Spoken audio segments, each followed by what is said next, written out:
ہاں،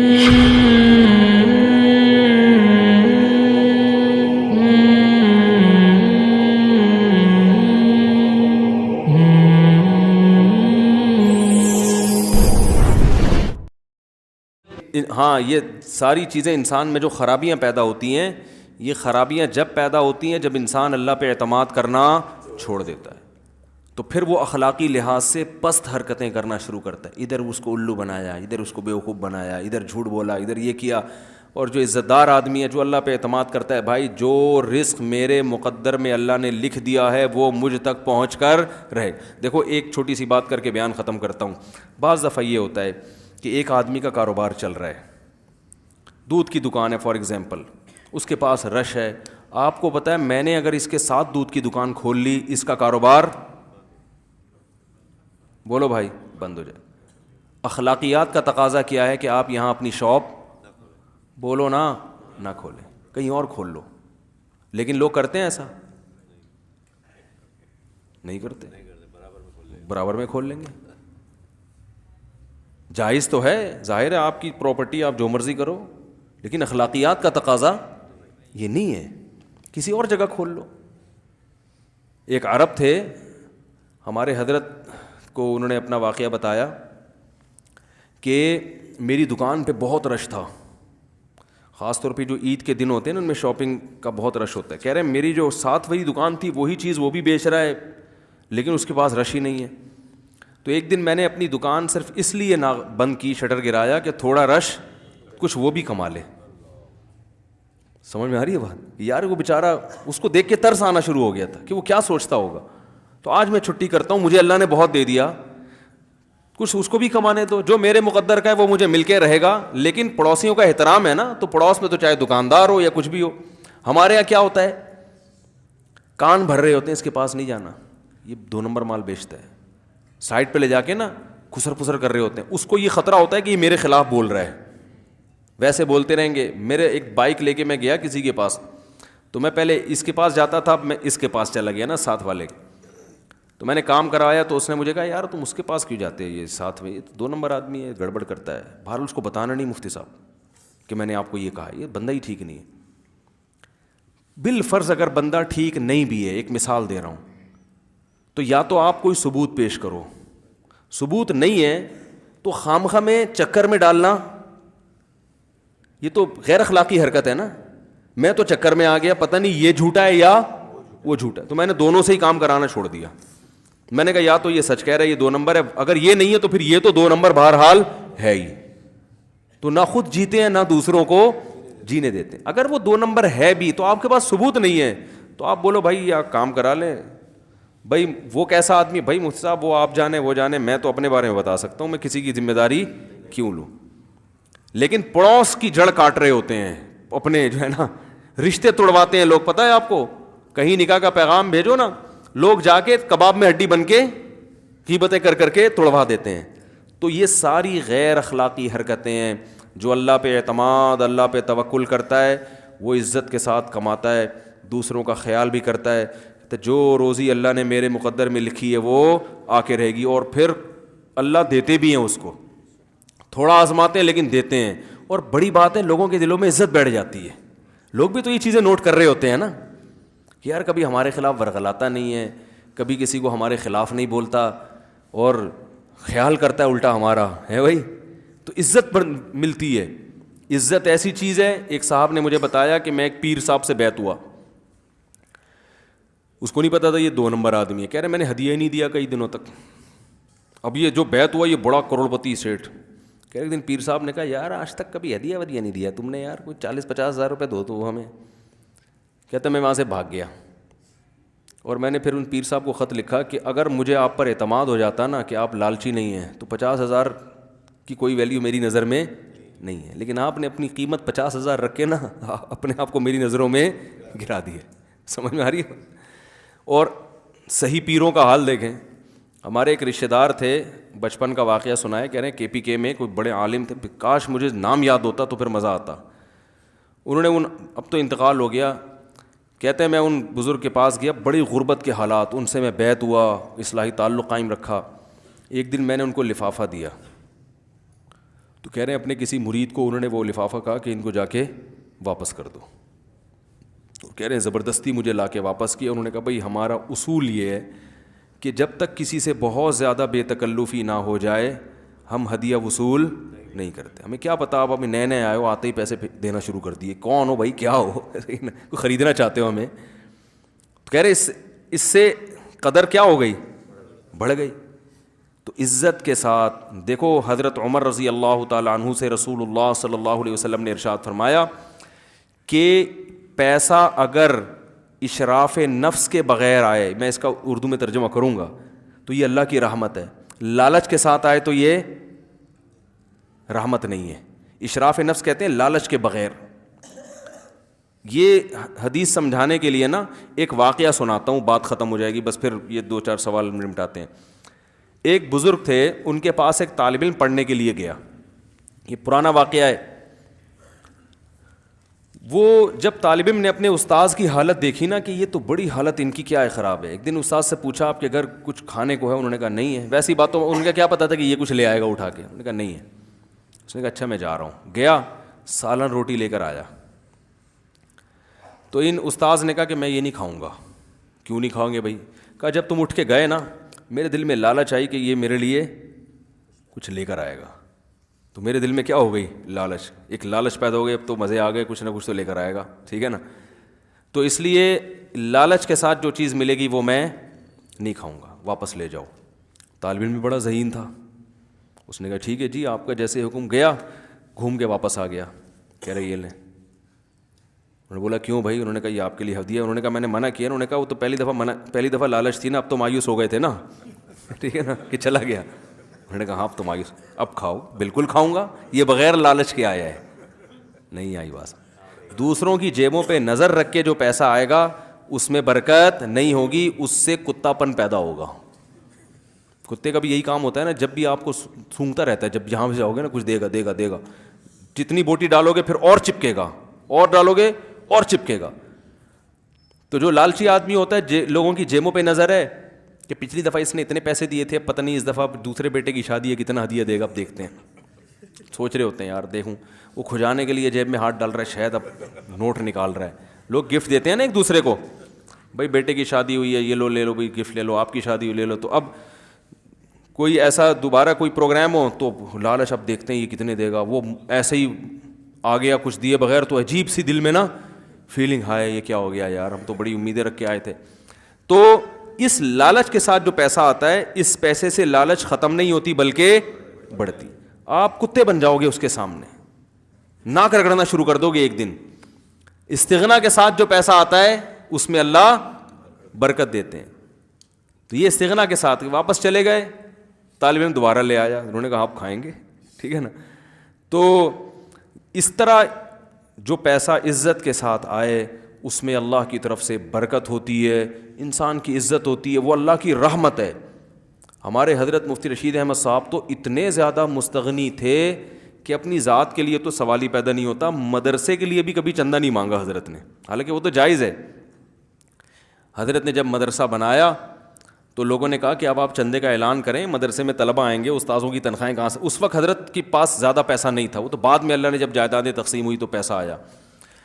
تو حضرت نے فرمایا میں تو چندہ نہیں مانگوں گا. لوگ دیکھ نہیں رہے, مولوی نے مدرسہ بنایا ہے, شہر کے اندر ہے, لوگ بچے پڑھ رہے ہیں, استاذوں کی تنخواہیں کہاں سے نکلیں گی, بچوں کا کھانا کا کہاں سے ہوگا, تو لوگ دیکھ رہے ہیں نا, خود کریں. تو لوگوں نے کہا حضرت آج کل لوگوں میں اتنا شعور نہیں ہے, اس سے تو آپ کا مدرسہ بند ہو جائے گا, آپ کی بدنامی ہوگی. مدرسہ بند ہو جائے گا, آپ کی بدنامی ہوگی. اتنے بڑے عالم نے, مفتی نے مدرسہ کھولا, وہ تھے شیخ الحدیث, بہت بڑے عالم تھے, اور دیکھو چلا ہی نہیں سکے, بند کر دیا. فرمایا میری بدنامی نہیں ہوگی, کراچی کے سیٹھوں کی بدنامی ہوگی, ٹھیک ہے نا, کہ ایک اتنے بڑے مولوی نے مدرسہ کھول کے بیٹھا اور کراچی کے سیٹھ اتنے کنجوس ہوتے ہیں کہ وہ مدرسہ بھی نہیں چلا سکے. ایسا اسٹائل تھا ہمارے حضرت کا. پھر کیا ہوا کہ وہ مسجد کا کام تھا شٹرنگ, تو ایک سیٹھ نے حضرت سے کہا, خود آ کے کہا کہ میں یہ چھت کی بھرائی میں کرواؤں گا, پوری چھت میں بنواؤں گا. فرمایا ٹھیک ہے صحیح ہے. اب وہ چھت کی اس نے آدھے پیسے دے دیے, آدھے رہ گئے. اس آدھے پیسے میں شٹرنگ ہو گئی, مال ڈلنا باقی ہے, وہ مزدور کھڑے ہوئے, وہ سیٹھ مارکیٹ سے شارٹ. لوگوں نے کہا حضرت سے کہ حضرت آپ ان کو فون کریں, اس سیٹھ کو بولے یار یا تو باقی بھی نہ دیتے دے ہو تو یہ مزدوروں کو کیسے بھگاؤں میں. وہ بولیں گے یار جب پیسے نہیں تھے تو بلایا کیوں ہم کو. حضرت نے فرمایا نا میرا کام ہے ہی نہیں, یہ میرا ذاتی کام تھوڑی, اللہ کا کام ہے, میں کیوں اس کے سامنے ہاتھ پھیلاؤں. جائز ہے مانگنا, آپ ایسا نا علماء کو اس معیار پہ پرکھنا شروع کر دیں. نبی نے بھی چندہ مانگا ہے, صحابہ سے کہا ہے, لیکن حضرت نے لوگوں کے حالات کی وجہ سے نا کہ مولوی کا امیج خراب کر دیا گیا ہے, جو مولانا صاحب جا رہے ہوں لوگ چندہ نہ مانگ رہے ہوں. تو حضرت نے فرمایا میرا کام نہیں ہے بھائی, اللہ کا گھر ہے, میں نہیں مانگوں گا. اور پھر فرمایا میں نے زندگی بھر کسی سے نہیں مانگا ہے, آج اگر میں نے مانگ لیا اور اللہ نے کہا کہ ٹھیک ہے تو نے مانگ لیا نا اب مانگتا رہے, تو میں کیا جواب دوں گا اللہ کو. حضرت فرمایا نہیں مانگوں گا. وہ مزدور بھی کھڑے ہوئے ہیں, لوگ بھی کہہ رہے ہیں بھائی بیچ دیا. حضرت فرمایا بھائی نہیں ہے جاؤ, جیسا جتنا ہو گیا جاؤ. حضرت نے نہیں مانگا. فرمایا جس نے کام شروع کرایا وہی کرائے گا, ہم دوبارہ نہیں, ہم اس سے نہیں کہیں گے. تو اللہ کی قدرت کہ وہ اس کا فون آ گیا کہ میں معذرت چاہتا ہوں, میں پیسے لے کے پہنچ رہا ہوں. ٹھیک ہے نا. تو جو دینی کام کے لیے جن کا یہ استغنا تھا, تو اپنی ذات کے لیے کیسا ہوگا خود سوچو. اپنی ذات کے لیے تو سوال ہی پیدا نہیں ہوتا. ایک اور واقعہ سنا دوں, بس بات ختم کرتا ہوں. ایسا استغنا تھا, ہٹو بچوں, یہ خودداری ہوتی ہے, یہ انسان کو بڑی ترقی دیتی ہے. ہمارے حضرت جایا کرتے تھے روزانہ صبح پارک ٹہلنے کے لیے, چہل قدمی کرنے کے لیے. تو پارک دور تھا, تو راستے میں ایک صاحب ان کو ایک دن دیکھا کہ یہ جا رہے ہیں, تو انہوں نے کہا آپ میری گاڑی میں بیٹھ جائیں, میں آپ کو پہنچا دیتا ہوں. حضرت بیٹھ گئے, انہوں نے پہنچا دیا. اگلے دن حضرت جا رہے ہیں, دوبارہ وہ گاڑی آ گئی, کہا میری گاڑی میں بیٹھ جائیں, چلو ٹھیک ہے بیٹھ جاتے. تیسرے دن حضرت نے راستہ ہی بدل لیا. حضرت فرمایا کسی کا احسان کیوں لیں بھائی, ٹھیک ہے نا. جب تک دو ٹانگیں ہیں اس پہ چلتے رہیں گے, بلا وجہ لفٹ کیوں لیں بھائی. آج کیا کرتے ہیں, خود روک روک کے لفٹ مانگ رہے ہوتے ہیں, یار ذرا وہاں چھوڑ دینا. ابے بھائی رکشے بھی چل رہے ہیں, ٹیکسیاں بھی چل رہی ہیں, نہیں تو دونوں ٹانگیں استعمال کرو. یہ بڑی گھٹیا حرکت ہے. یا تو آپ کا کوئی جگری دوست ہے, بے تکلف ہے, کوئی بھائی ہے, کوئی بے تکلف لوگوں سے تو چھینی بھی جا سکتی ہے. ابے چل, وہ بے تکلفی کے اصول الگ ہوتے ہیں بھائی. ہم اپنے بے تکلف دوستوں کے ساتھ جاتے ہیں تو وہ زبردستی بھی پیسے نکال لیتے ہیں. وہ تو بے تکلفی کا پتہ ایسے چلتا ہے کہ آپ کو مانگتے ہوئے شرم نہ آ رہی ہو. وہ اتنا آپس کا گہرا تعلق ہے, جیسے بیوی شوہر سے مانگتی ہے تو شرم تھوڑی آ رہی ہوتی ہے اس کو, بلکہ اپنا حق سمجھ کے مانگتی ہے. ٹھیک ہے, تو بے تکلفی کے اصول. تو ایسے دوست, میں نے ایک دن اپنے استاد سے پوچھا کہ کہاں مانگنا غیرت اور حمیت کے خلاف نہیں ہے, اور کہاں مانگنا یہ لالچ ہے, اس کا معیار کیا ہے. تو ہمارے استاذ نے بتایا کہ اس کا معیار یہ جہاں مانگتے ہوئے ذرا بھی شرم نہ آ رہی ہو. ٹھیک ہے نا, یعنی اتنی بے تکلفی ہو کہ آپ کو پتہ ہے کبھی میں اس سے پیسے ادھار لے لیتا ہوں, کبھی یہ مجھ سے ادھار لے لیتا ہے. تو یہ اس کی علامت ہے کہ یہ مانگنا بھیک والا مانگنا نہیں ہے. جیسے بھائی سے یار ذرا گٹکا کھانا ہے یار, 50 روپے نکال یار, دے یار, ابھی کل دے دوں گا تیرے کو, ایسا ہوتا ہے نا بے تکلفی. اور جہاں مانگتے ہوئے آدمی کو لگ رہا ہو کہ اس کا احسان ہوگا مجھ پہ, تو وہاں مانگنا ٹھیک نہیں, غیرت کے خلاف ہے. تو ایسے ہی کوئی بلا وجہ آپ اننون آدمی کو روک رہے ہیں, یار مجھے ذرا گاڑی میں وہاں اتار دینا. بھائی رکشے چل رہے ہیں, چنچیاں, یا تو آپ کی جیب چھن گئی, بٹوا چھن گیا, پیسے ختم, زیرو ہو گئے آپ. اب ایک مجبوری ہے, نہ رکشے کے پیسے نہ چنچی کے پیسے, تو پھر کسی گاڑی والے کو ہاتھ دیں, یار مجبور ہو گیا ہوں, تو ٹھیک ہے, سمجھ میں. یا کوئی بوڑھا ہے بیچارے سے رکشے میں بیٹھا نہیں جا رہا, چنچی میں بیٹھا نہیں, بوڑھے آدمی کو تو ویسے ہی لفٹ دینی چاہیے, ٹھیک ہے نا, تو اس کا تو ویسے ہی اکرام ہے. جوان آدمی بلا وجہ خام خمے لوگوں سے لفٹ مانگ رہا ہے. اور حقیقت یہ کہ جو لفٹ دینے والا ہے نا, اس کے دل میں اس کی عزت کم ہوتی ہے. میں بائک پہ جایا کرتا تھا, ایک دن ایک صاحب کو میں بٹھا کے لے گیا, اگلے دن دیکھا پھر وہیں کھڑے ہوئے ہیں, وہ میں بٹھا کے لے گیا, پھر دیکھا پھر وہیں کھڑے ہوئے ہیں. تو مجھے میرے دل میں ایک عزت کم ہوئی ہے کہ یار یہ پتہ نہیں اب یہ اسی پہ بھروسہ کر کے بیٹھ گیا. تو آپ سوچو, ہر ایک کے دل, میرے بھی دل, میں تو لے کے جاتا رہا ان کو, لیکن عزت کیا ہوئی کہ میری اب اپنا ایک دھیلا خرچ کرنے کے لیے تیار نہیں. یہ نہیں کہ مجھ سے محبت ان کو تھی, اس وقت تو میں مشہور بھی نہیں تھا, یا تو ہوتا ہے بعض دفعہ چلو یار اس بہانے مفتی صاحب کے ساتھ جائیں گے, تو وہ محبت والا معاملہ نہیں تھا. وہ میرے خلاف بھی تھا, وہ آدمی سارا دن نا میرے خلاف بولتے رہتا تھا, یوں ہی ہے یوں ہے. تو لالچ نہ کرو, استغنا کے ساتھ اپنی W11 وہ دوسرے کی لینڈ کروزر سے بہتر ہے. اپنی W11 ہو, دوسرے کی لینڈ کروزر سے بہتر ہے کہ اپنی دو ٹانگوں پہ چلا جائے انسان. بھائی عزت تھوڑا کھائیں گے, اپنا کھائیں گے. یہاں ایک بیچارہ پٹھان تھا, سیدھا سادہ گنے کا رس جوس لگاتا تھا وہ. اب کیا ہوا کہ میرے ساتھ کچھ اس کی گپ شپ ہو گئی اچھی, اب کیا ہے کہ اس وقت میرے پاس ٹائم بھی کچھ ہوا کرتا تھا، آج فلاں دوست نے دعوت کی تو میرے تو جگری یار ہوتے تھے، تو چلو یار کبھی ہم نے کھلا دیا کبھی تم نے کھلا دیا، آج فلاں کے یہاں اس کو بھی میں لے جاتا تھا۔ تو ایک دن کیا ہوا، وہ مجھے کہتا ہے کہ میں نے کہا چلو فلاں جگہ چلتے ہیں، وہاں آج ہوٹل پہ کھاتے ہیں۔ اس نے کہا یار، کہتا ہے مفتی صاحب جو گھر میں اپنے کھانے کا ہے نا وہ کسی دوسرے کے کھانے کا مزہ نہیں ہے۔ میں نے کہا یہ ہے غیرت مند، جو لالچی ہوتا ہے کہتا ہے فری پھوکڑ کے مزے۔ غیرت مند یہ کہہ رہے یار اپنے گھر کی روٹی، وہ آپ کے تعلق والے نے، میرے تھوڑی ہیں، اس کا یہ کہنا یہ تھا۔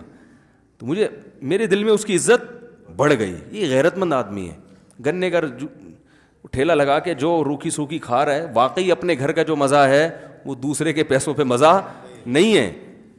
تو استغنا کے ساتھ زندگی گزارو تو پھر نہ جھوٹ بولنا پڑے گا، نہ پیسوں میں خیانت کرنی پڑے گی۔ لوگ ایک گڑبڑ یہ بھی کرتے ہیں کہ کوئی آپ کو پیسے دیتا ہے نا زکوٰۃ دینے کے لیے، آپ کہتے ہو میں بہت مستحق ہوں، خود ہی کھا جاتا ہوں میں۔ یہ جائز نہیں ہے، آپ چاہے زکوٰۃ کے مستحق ہوں تو بھی آپ کے لیے وہ کھانا جائز، کیونکہ اس نے آپ کو زکوٰۃ دینے کا وکیل بنایا ہے، کھانے کا وکیل نہیں بنا۔ بعض لوگ یہ کہتے ہیں، مجھ سے مسئلہ پوچھتے ہیں کہ اس نے کہا بھائی یہ زکوٰۃ ہے جو چاہیں کریں، تو اس نے تو جو چاہیں کہہ دیا میں کھا رہا ہوں۔ میں نے کہا جو چاہیں کا مطلب ہوتا ہے جہاں چاہیں دیں، جس پر اعتماد ہو۔ خود کھانے کے لیے صراحتاً اجازت لینا ضروری ہے کہ بھائی میں بھی زکوٰۃ کا مجھے کھا لوں، ٹھیک ہے نا۔ ایسے پوچھیں گے تو حلال ہوگا ورنہ حلال نہیں ہوگا۔ اور میں نے کہا یہ پوچھنا غیرت کے خلاف ہے، جو تمہارے مقدر میں وہ اللہ تمہیں دے گا یار، کیوں پوچھ پوچھ کے اپنے لیے زکوٰۃ حلال کر رہے ہو؟ زکوٰۃ دینے کے اصول کچھ اور ہیں، لینے کے اصول کچھ اور ہیں۔ دینا ہر اس شخص کو جائز ہے جس کے پاس 52.5 تولے چاندی کے برابر مالیت نہ ہو، دے سکتے ہیں اس کو، لیکن مانگنا اس کے لیے جائز ہے جس کے پاس 2 وقت کے کھانے کی روٹی نہ ہو۔ جو زکوٰۃ کا مستحق ہے اس کے لیے مانگنا جائز نہیں ہے، سمجھ رہے ہیں؟ مانگنے کے اصول شریعت میں الگ ہیں۔ آپ ہٹے کٹے ہو، صبح کدال لے کے آپ جا کے 2 وقت کی روٹی کما سکتے ہو، آپ کے لیے مانگنا جائز نہیں۔ ہاں کوئی بیماری آ جائے تو ایک الگ بات ہے، روٹی کے لیے پیسے مانگنا جائز نہیں اگر آپ 2 وقت کی روٹی بھی آپ کو کھانے کو مل رہی ہے، کیونکہ روٹی کی ضرورت اللہ آپ کی پوری کر رہا ہے۔ کل کے لیے نہیں مانگ سکتے آپ، آج کے لیے مانگ سکتے ہو۔ اگر صبح بھی روٹی نہیں ملی، شام کو بھی نہیں ملی، بھوکے مر رہے ہو، پھر آج کے لیے روٹی اگر آپ غریب ہو تو مانگ سکتے ہو، اجازت ہے، ترغیب اس کی بھی نہیں ہے۔ تو اسلام تو میرے بھائی خودداری سکھاتا ہے، عزت کے ساتھ جینا سکھاتا ہے۔ ادھر سے لوٹا ادھر سے کھسوٹا، یہ جیب میں ہاتھ ڈال رہا ہے تو شاید بھدیا نکال رہا ہو، یہ جناب آ رہا ہے ولیمے میں، لفافہ دیا اس نے، آپ خوشی سے پاگل ہو گئی۔ ولیمے کے سارے پیسے آپ کو پتہ ہے لفافوں سے پورے ہوتے ہیں، بلکہ زیادہ ہی مل جاتے ہیں۔ آپ نے گھر جا کے لفافہ کھولا، اس میں خط نکلا، اس میں لکھا ہوا تھا، ایک پھول تھا کہ مجھے آپ کی شادی پہ بہت خوشی ہوئی۔ آپ کہو گے بھاڑ میں جائے ایسی خوشی، یہ ہو رہا ہے نا آج کل۔ تو یہ وہ ہدیے ہیں جو لالچ سے آ رہے ہیں۔ بچہ پیدا ہو گیا، وہ خاتون ملنے کے لیے آئیں تو مائیں سوچتی ہیں آئیں گی تو کچھ تو بچے کی سلامی دے کے جائیں گے، ایک دم دل میں ایسا دھچکے لگتے ہیں نا جیسے بجلی کے کرنٹ کے، ایسے دھچکے لگ رہے ہیں۔ تو پھر بھائی اگر وہ دے کے بھی جا رہی ہیں تو واپس کر دو، بولو بھائی ہمارے دل میں لالچ تھی، یہ ان کو بے شک بولو نہیں، یعنی دل میں بولو کہ لالچ سے جو پیسہ آئے اس میں برکت نہیں ہوتی، آپ رکھیں تو تھوڑا کھائے عزت کے ساتھ، وہ باڈی کو لگتا ہے بڑی تمیز سے، ٹھیک ہے نا، خون بنتا ہے اس سے، اور غیرت والا خون بنتا ہے، ٹھیک ہے نا۔